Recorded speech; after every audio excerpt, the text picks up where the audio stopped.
मूल निवास किसका कौन सा होता है? असली मूल निवासी तो हम ही हैं। वामसेप के बारे में कभी हम मीटिंग में आए नहीं पहले, लेकिन हम सुनते बहुत थे। तो हमारा सौभाग्य है कि आज हम उस मीटिंग में आए और आपसे बहुत सी चीजें सीखने को मिली। यहाँ पे देखा और हमने शुरू से ही जब वहाँ पे हमारे लोग वहाँ पे मिले, देखा कि ड्रेस कोड किस तरह से है, कैसे लोग व्यवस्थित तरीके से बैठे हुए हैं, कैसे आप अपना प्रोग्राम शहरों से अलग चलाते हो। तो ये कैडर है और आपने 40 साल में कैडर तैयार करा है और वो कैडर जमीन से लगा और राजनीति तक इस कैडर ने सत्ता हासिल की। सभी का धन्यवाद। जितने भी हमारे डेलीगेट्स यहाँ पे आए, तो हम शुरुआत करते हैं। और जो कैडर आज यहाँ पे देखने को मिला, उसका भी हम धन्यवाद करते हैं। और हमारे संगठन में भी जो नारे दिए गए हैं, हम उस नारे के साथ में यहाँ पर शुरुआत करेंगे। हमारा जो नारा है वो जय हिंद संविधान से हम कोई अगर सभा करते हैं तो ये नए नारे हैं, आप भी उसको जरूर लगाएं। तो जय हिंद संविधान, आप सभी का धन्यवाद। जय संविधान। जो मूल निवास किसका कौन सा होता है? मूल निवास वो है जो उसका जहाँ पर जन्म हुआ, उनके पूर्वजों का जन्म हुआ, वही उसका मूल निवास है। हमारा भी मूल निवास है। तो ये भी आपने एक ठीक नारा दिया कि असली मूल निवासी तो हम ही हैं। तो बहुत से चीज़ें सीखने को मिली। आपका वामसेप के बारे में कभी हम मीटिंग में आए नहीं पहले, लेकिन हम सुनते बहुत थे। तो हमारा सौभाग्य है कि आज हम उस मीटिंग में आए और आपसे बहुत सी चीज़ें सीखने को मिली। यहाँ पे देखा और हमने शुरू से ही जब वहाँ पे हमारे लोग वहाँ पे मिले, तो देखा कि ड्रेस कोड किस तरह से है, कैसे लोग व्यवस्थित तरीके से बैठे हुए हैं, कैसे आप अपना प्रोग्राम शहरों से अलग चलाते हो। तो ये कैडर है और आपने 40 साल में जो कैडर तैयार करा है और वो कैडर जमीन से लगा लेके और राजनीति तक इस कैडर ने सत्ता हासिल की। तो धन्यवाद देना चाहते हैं हम जितने भी हमारे उस विचारधारा के लोग हैं और जिनको गांव में लोग गरीब कहते हैं, जिनको निच्चे स्तर के कहते हैं।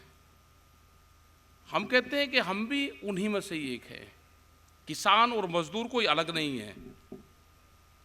खेत में काम करने वाला किसान, उसके साथ में खेत में काम करने वाला मजदूर, आप मिट्टी से सने हुए हाथ, आपके अगर शरीर का मिट्टी लग रही है, आपके पैरों का मिट्टी लग रही है, तो आप जाइए शहर की चमचमाती कोठी के वहाँ पे, आप किसी भी जाति के हो, आपको अपने घर में एंट्री नहीं देगा।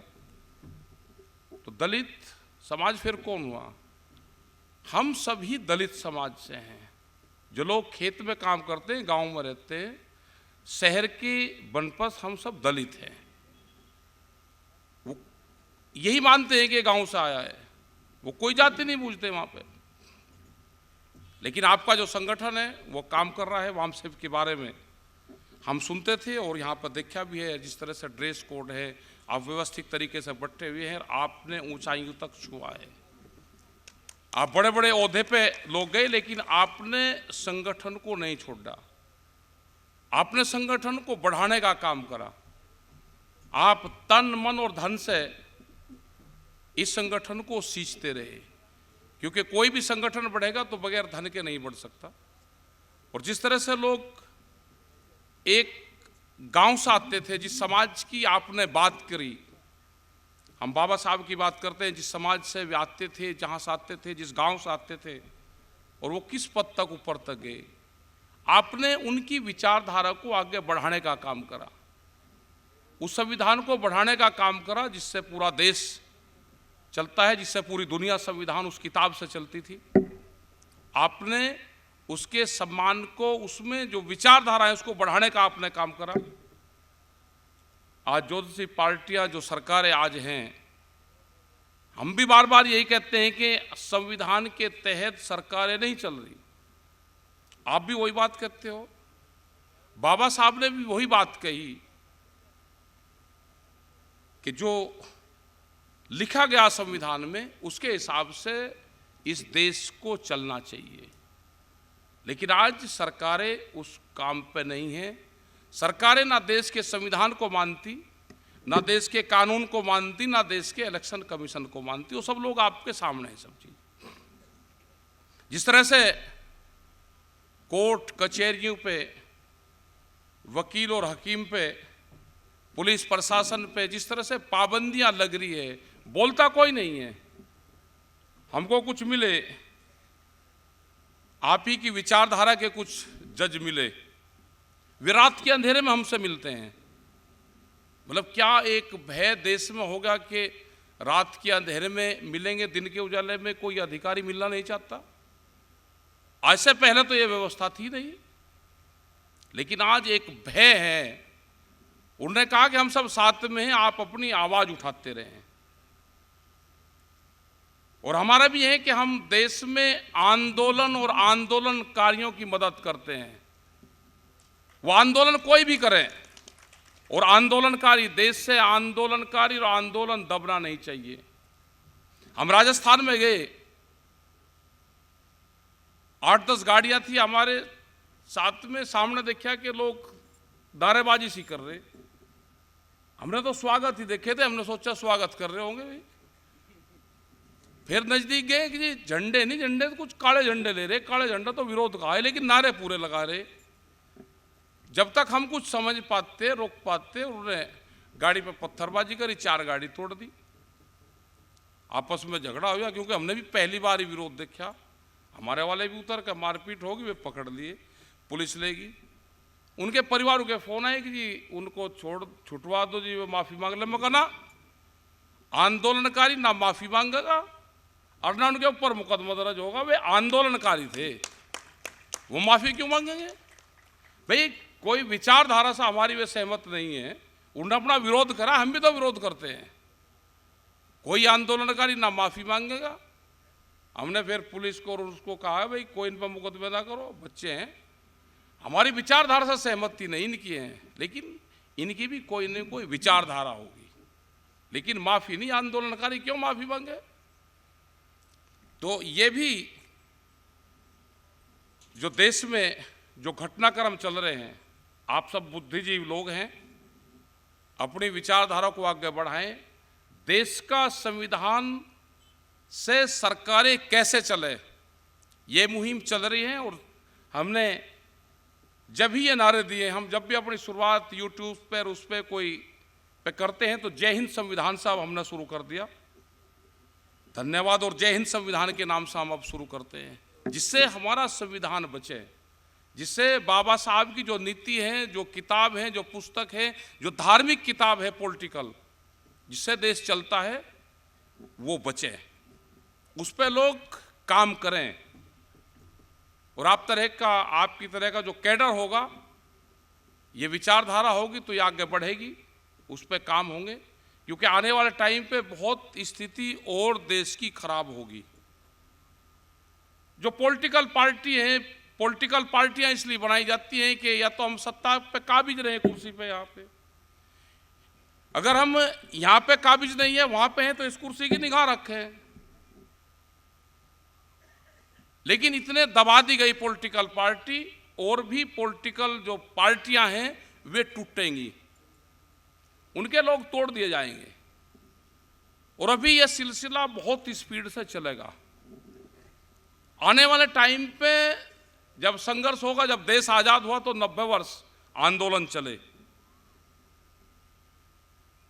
अभी ये पूरा सिस्टम धीरे धीरे खत्म होगा, पॉलिटिकल पार्टी धीरे धीरे खत्म होगी, क्योंकि संविधान के हिसाब से देश और इलेक्शन नहीं चल रहे। आपने देखा होगा कि अगर कैंडिडेट इलेक्शन हार जाता है, अगर उसको कोई ऐतराज होता है तो इलेक्शन कमीशन बन जाएगा। लेकिन वो इलेक्शन कमीशन नहीं जाता, वो सीधा जो सत्तारूढ़ सरकारी पार्टी है उसके ऑफिस में जाता है, जी मैं हार भी गया, मुझे ज्वाइनिंग और करवा लो। तो ये भय है, भय का माहौल देश में बना हुआ है।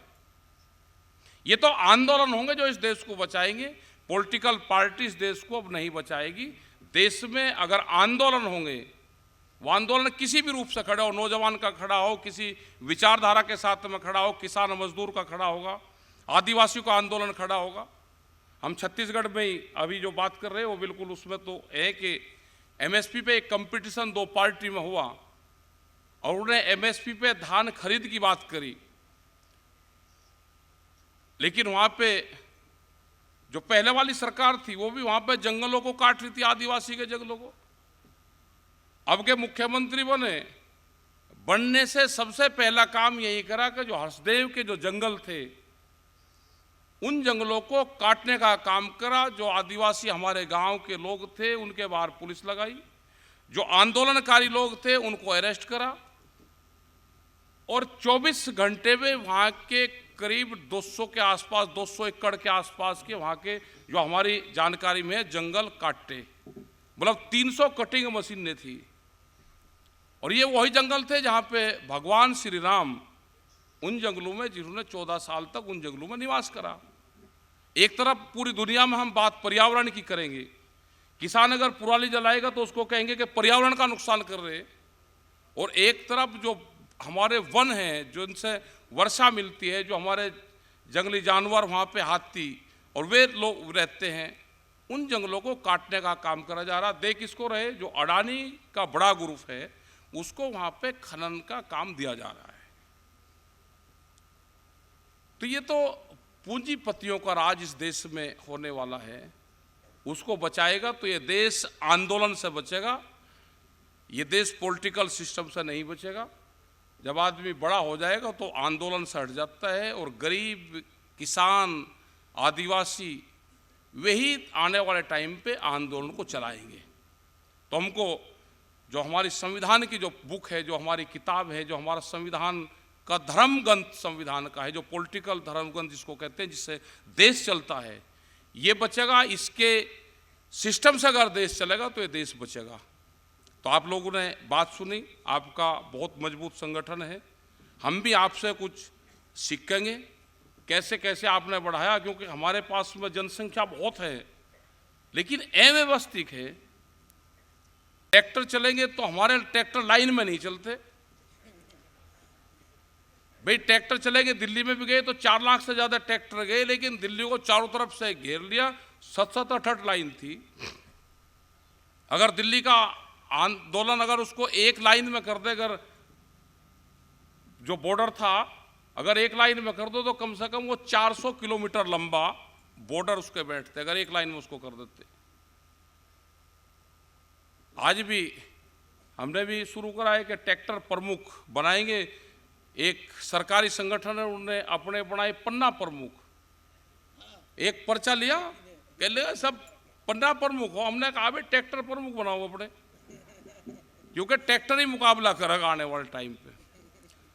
तो हम भी कुछ उनसे जो वहाँ से हम भी ले रहे कुछ, क्योंकि कुछ वे हमारा चोरी करते हैं, वे भी तो चोरी करते हैं, वे भी चोरी करते हैं। हमने भी कुछ लिया, हम भी अलग अलग संगठनों से अलग अलग चीज़ें ले रहे हैं। तो आपसे भी हम कुछ सीखेंगे। आपका धन्यवाद है, हमको यहाँ पे बुलाया, सम्मान करा, धन्यवाद है। MNT न्यूज़ नेटवर्क को सब्सक्राइब करें, लाइक और फॉलो करना ना भूलें। साथ ही बेल आइकॉन दबाकर जन जागृति की मुहिम में जुड़े रहें।